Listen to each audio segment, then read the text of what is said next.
Hi there, it's Neil from Diagonal Move. Time for another one of my not quite unboxing, too impatient to wait component overview with videos.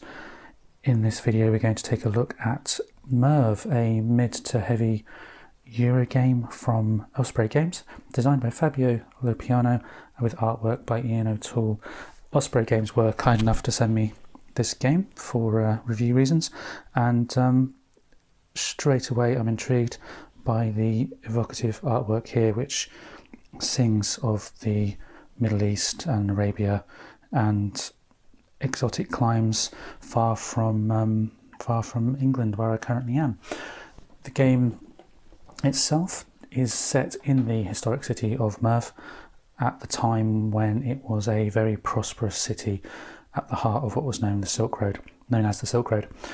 The Silk Road was a series of trading routes that connected the eastern Mediterranean Sea, went across Arabia, India, all the way through to China, and hundreds of years there was a thriving trade through Merv as a result of the Silk Road. That did mean that people wanted to take the riches of Merv for themselves, and most notably the Mongols, who were eventually responsible for the invasion that ultimately led to Merv being abandoned around the time of the Mongol Empire. Although it was abandoned some years after that. So anyway, what do we do with Merv? Well, let's have a quick look at what's in the box first. And we have the rules continuing that nice Arabian theme. As with the vast majority of Euro style games these days, we have tons of pictures, everything's very clearly laid out. Setup information is really clear. There's some historical notes, as well as some flavour artwork there to add to that richness of theme. It is quite a detailed game, as you can see from the rules here. Just this quick flick through, there's quite a lot in this game, and although I haven't played it, I'm expecting it to be relatively heavy looking at what I've seen so far. But we'll see when we play it, and I will get a playthrough in at some point, because one of the other things that I'm really keen to get into with this game, apart from the theme, is the fact that there's a solo mode, quite a comprehensive, really well thought out solo mode as far as I can tell from looking at the rules, with an actual automa type bot rather than a beat your own high score, which for my purposes is always a plus. Okay, so the rules are there. We do have there is a 2-player variant, which is slightly different. It seems like you have a different dummy player, so to speak, during a 2-player game. And then we have what's known as the corrupt magistrate here, which is your opponent in a solo game.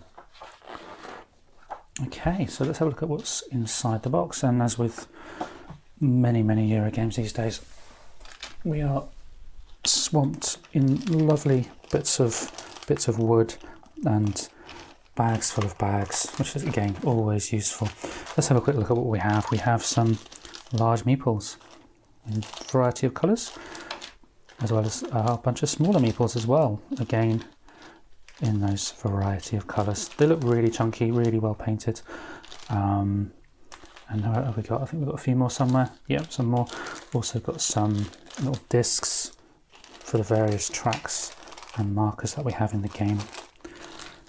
And resource cubes, again in a variety of colours, representing all the different goods that can be traded throughout the game. Again, lots of different colours. And then we have buildings. I'll get into a quick look at the buildings when I look at the board. It's an interesting action selection mechanism. Tons and tons of bits. And as we go through, we start to get into some really quite interesting pieces, and the ones I particularly like here. I don't think I've ever seen these in another game. We have camel meeples. Chemeeples maybe, I don't know. But they're really cool. Little meeple camels, brilliant. Really good stuff. Then we have the walls, and although this is predominantly, from what I can tell in the rules at least, this is a predominantly do stuff to get stuff game. We do have this element of needing to protect the city from the Mongol invaders, and to do that we have to build walls, and we've got these fantastic little wall pieces here, which again will set up on the board when time comes. Lots of cards, lots and lots of cards representing different bonuses and levels of bonuses, each one with its unique effect. And then we have these cards, I think they're called the Caravanserai cards, which are cards which again have different effects on them, different things that you can do. And I believe this is one of those things where you lay out a display and the display is refreshed when you choose to take certain cards, depending on how you wish to score points during your game. Finally, we have, in terms of the cards at least, we have these. This is the Solar Automa. Always nice. From my personal point of view, to see a thought out solo mode rather than just beating your own high score in a Eurogame. Counter sheets, tile sheets, with these little building mechanisms here, which allow you to build buildings, put soldiers in, take actions and gain resources, and I will show you how these go onto the board shortly. But again, the artwork is lovely, the counters thickness is pretty good, and there's a whole bunch of different counters falling out of the sheet there. And we've got two of those representing all the different things that you can get and do during the game. Tons of neat little details on there. And then we come to the board. So often my favourite part of any game, and I will pause there to open the board out properly because it's quite a big board and I need to move everything out of the way first. Here we have the board then for Merv. It does not fit on this small table. Regular viewers will know my usual table is occupied by a game called Crossing the Line, but we have to do with what we've got here at the moment.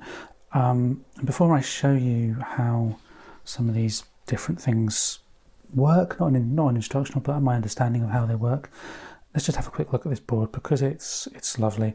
You have the different areas of the board are the artwork reflects different parts of the Silk Road. So you have this kind of Indian influence here and the more Islamic influence there, and obviously here there's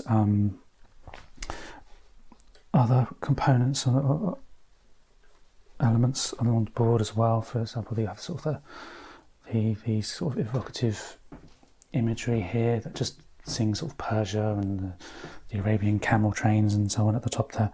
Just really nice looking board. But obviously the main feature is this, and simply showing that would probably do a disservice to how the game would look when it's actually being played, because what you do is you place these tiles, and I'm just going to put them out randomly for now, and just show you my understanding of how these things work, which I do hope I have correct. Okay, so let's just say we've done that. We will have them all filled in though eventually. And what will happen is your meeples will move to these spaces along the outside, and then you will take the action of the column that you're in, and you might want to place you might have buildings in there. There are spaces as well for little soldiers, various other things you can do in the game, and then when you move around you'll do the actions in the row rather than the column.